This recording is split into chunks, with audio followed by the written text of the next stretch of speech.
ব্যাকের একখানি কথা জামাতে ইসলাম কি কয় হেতা লোক তো আল্লাহ কোথার নাম উড়া লাইছে। হ্যাঁ, অভিযোগ।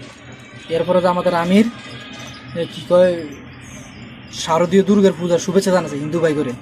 হ্যাঁ, এরপরে জামাতের ওই নেতা দুর্গা অনুষ্ঠানে যায়, মানে হিন্দু অনুষ্ঠানের মাঝে যায়, গীতা পাঠ করছে। অনেক সমস্যা, খালি সমস্যা আর সমস্যার সমস্যা, পুরা সমস্যার গোডাউনগুলো বইছে জামাত ইসলাম। এমনি এরকম বোঝা যায় আর কি। এই যে এই যে ছবিগুলো আপনার কি দেন না, এটি যদি জামাত ইসলাম করতো তাহলে তো কাম হয়ে গেছিল। আল্লাহ মনে করেন হে করে হাইতো আর খাইতো, মানে পুরোপুরি জামাত ইসলাম হিন্দু বাসন বানা দিত একটা।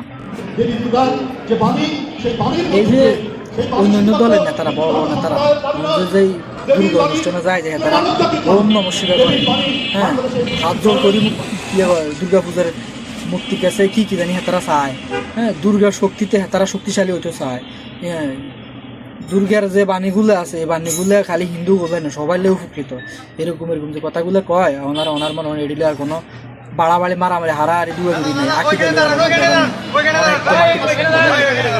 আকিদের মার শেষ কোনো কিছু যদি জামাত ইসলাম করে এটা লইয়ে পেয়ে যান, আর কেউ যদি করে